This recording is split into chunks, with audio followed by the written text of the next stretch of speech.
और महेश की शादी को 3 साल बीत चुके थे, लेकिन उनके अभी तक कोई औलाद नहीं थी।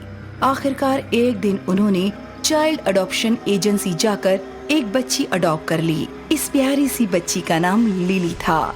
महेश और नीलिमा उसको घर ले आए और सगे माँ बाप से भी ज्यादा उसको प्यार करने लगे। उन्होंने उसका स्कूल में एडमिशन करवाया और कॉलोनी के बच्चों के साथ वो पहले दिन अपने स्कूल पहुंची। जब लिली क्लास में पहुंची तो कुछ बच्चों ने उसकी रैगिंग करने की सोची। जब इंटरवल हुआ तो सभी खाना खाने के लिए बैठे। लिली खाने से पहले अपनी बोतल में पानी लेने के लिए चली गई। इसी बीच एक दूसरे बच्चे ने लिली का टिफिन खोला और उसमें चुपके से एक कॉकरोच डालकर उसको बंद कर दिया।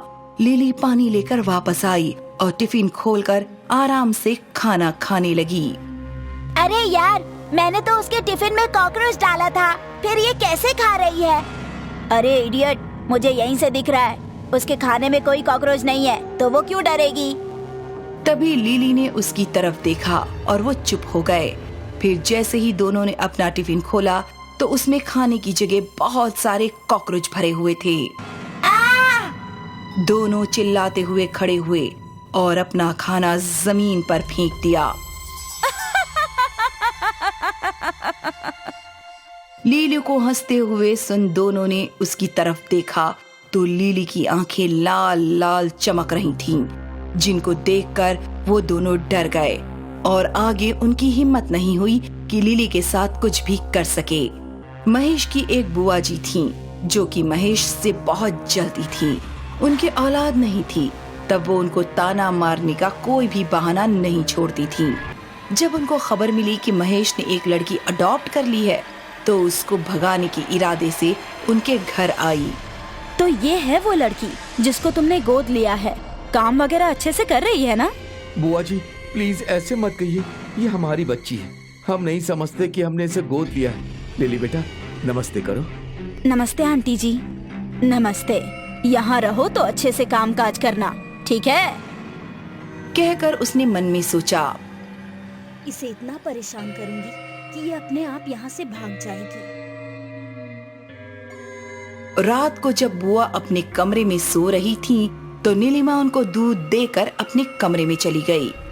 अभी इस लिली को परेशान करना शुरू करती हूँ, कहकर उसने दूध का ग्लास जमीन पर फेंक दिया, जिससे ग्लास टूट गया और जमीन पर दूध और कांच के टुकड़े बिखर गए। लिली, अरे ओ लिली, जरा कमरे में आना, गलती से दूध गिर गया। कहकर वो मुस्कुराने लगी और लिली उनके रूम में पहुंची। लिली ने जमीन में देखते हुए कहा, आंटी जी कहाँ है दूध? यहाँ तो कुछ भी नहीं है। अरे कामचोर, तुझे दिखाई नहीं दे रहा है कि जमीन पर दूध और टूटा हुआ गिलास बिखरा पड़ा है? जल्दी से इसको साफ कर दे। सुनकर लिली ने कुछ नहीं कहा और वो वहाँ से चली गई। अब भी इसकी शिकायत करती हूँ महेश से। कहकर बुआ जैसे ही बाहर जाने को उठी तो उसने देखा कि जमीन पर पड़ा दूध खून बन चुका है और लाल रंग का हो गया है, जिसे देखकर वो डर गई और बोली, ये कैसे हो सकता है? इतना कहते ही खून से कीड़े निकलते हुए नजर आने लगे। वहाँ काफी तादाद में कीड़े रेंगने लगे और फिर बुआ जी के बेड की तरफ बढ़ने लगे। बचाओ! चिल्लाते हुए वहाँ से भागी। उसकी आवाज सुनकर सब जाग गए और उसने महेश और नीलिमा को सब बताया। लेकिन जब वो सब उसके साथ कमरे में पहुँचे तो वहाँ सब कुछ ठीक था और दूध का ग्लास भी सही सलामत टेबल पर रखा था। ये लड़की गड़बड़ है, इसको घर से निकाल दो, भूत प्रेत का साया है इस पर। ये सुनकर महेश और मालती को बहुत अजीब लगा और वो उसको समझाने लगे। लिली उसकी तरफ देखकर मुस्कुरा रही थी। उसी रात जब लिली अपने कमरे में सो रही थी तो उसके सामने बिल्कुल उसी के जैसी एक और लड़की आई और उसके पास बातें करने लगी। जूली दीदी, अगर आप नहीं होती तो पता नहीं मेरा क्या होता। आप ही हो जो हमेशा मुझे बचाती हो और जो मुझे तकलीफ देना चाहता है उसको सबक सिखाती हो। तो फिक्र मत कर मेरी प्यारी बहन, मैं जिंदा नहीं हूँ तो क्या हुआ, मेरी आत्मा, मेरा साया हमेशा तेरे साथ रहेगा और जो भी तुझे परेशान करने की सोचेगा मैं उसको नानी याद दिला दूंगी। लिली और जूली दो जुड़वा बहनें थीं। ये अनाथ आश्रम में भी साथ ही रहती थीं। लेकिन एक दिन एक कपल ने जूली को गोद ले लिया, लेकिन उनको लिली नहीं चाहिए थी। वो सिर्फ एक ही लड़की चाहते थे। लिली और जूली दोनों बहनें एक दूसरे से बहुत प्यार करती थीं। इसलिए लिली से दूर हो जाने के बाद जूली बहुत ही उदास रहने लगी और उसकी तबीयत भी खराब होने लगी। एक दिन कमजोरी ज्यादा होने की वजह से उसकी मौत हो गई। तब से ही उसकी आत्मा लिली के साथ है और हमेशा ये उसके साथ ही रहेगी। अगली रात फिर से बुआ जी को लिली को परेशान करने का भूत सवार हुआ। लिली बेटा, जरा मेरे कमरे में आ जाओगी? मुझे तुझसे कुछ काम है। क्या काम है बुआ जी? इसको सुबह स्कूल भी जाना है। 11 बज चुके हैं। अभी इससे कुछ काम मत करवाइए। मम्मी कोई बात नहीं, बुआ जी को कुछ काम है तो मैं कर देती हूँ। आप फिक्र मत कीजिए, मैं टाइम से उठ जाऊंगी। कहकर लिली मुस्कुराते हुए बुआ जी के साथ उनके कमरे में चली गई। काफी देर तक बुआ जी उससे कमरे की सफाई करवाती रहीं। बुआ जी अब मैं जाऊँ? नहीं, इतनी जल्दी थक गई? थोड़ी देर जरा मेरे पैर दबा दे, फिर चली जाना। सुनकर लिली बेड पर गई और बुआ जी के पैर दबाने लगी। तभी उसको सामने जूली की आत्मा नजर आई। बुआ जी आराम से आंखें नीचे लेटी हुई पैर दबा रही थीं। जूली की आत्मा लिली के अंदर समा गई। देखते ही देखते लिली की आंखें लाल लाल चमकने लगीं।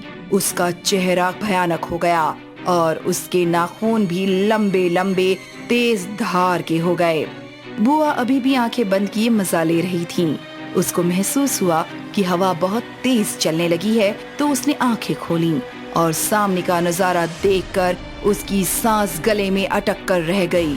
बुआ का बेड आसमान में हवा में था और नीचे देखने पर घर ही बहुत छोटा सा नजर आ रहा था। फिर जैसे ही बुआ ने लिली की तरफ देखा, उसका भयानक रूप देखकर उसके मुंह से चीख निकल पड़ी। लिली भयानक अंदाज में हंसने लगी और अपने तेज नाखूनों से बुआ के पैरों को खुरचना शुरू किया। ऐसा करने से बुआ के पैरों से खून निकल पड़ा और दोनों पैर खून में लथपथ हो गए। बचाओ! बुआ चीखती चिल्लाती रही और लिली हंसते हुए उसके पैरों को खरोंचती रही। बेड हवा में गोल गोल घूम रहा था। बता मोटी, अब कभी लिली को परेशान करेगी? कभी उसको इस घर से निकालने के बारे में सोचेगी? नहीं नहीं, मैं ऐसा कुछ नहीं करूंगी। मुझे छोड़ दे बेटा। बहुत दर्द हो रहा है। छोड़ दूंगी, लेकिन तू अभी यहाँ से निकल जाएगी और किसी से कुछ भी कहा तो अच्छा नहीं होगा, समझी? नहीं नहीं, मैं किसी से कुछ नहीं कहूंगी। मुझे जाने दे बेटा, मुझे नीचे उतार दे। ठीक है। लिली के इतना कहते ही बेड धीरे धीरे जमीन पर वापस आ गया और फिर अपने आप कमरे में भी पहुंच गया। बुआ जी के पैरों से खून निकल रहा था, लेकिन डर के मारे वो चीखती चिल्लाती वहां से भागी और रात में ही वहां से निकल गई। महेश और नीलिमा ने उनकी आवाज सुन ली थी, लेकिन जब वो कमरे के बाहर निकले तब तक तो वो जा चुकी थी। हॉल में सिर्फ लिली खड़ी हुई थी। क्या हुआ बेटा, बुआ जी कहाँ चली गईं? सुनकर लिली ने हंसते हुए कहा, पता नहीं क्या कह रही थी कि इस घर में आत्मा घूम रही है। अच्छा हुआ कि चली गई, वैसे भी सबको परेशान कर रखा था। कहकर महेश और नीलिमा दोनों हंसने लगे। जूली भी उनके पास आकर स्माइल करने लगी, लेकिन उसको सिर्फ लिली ही देख पा रही थी और कोई नहीं।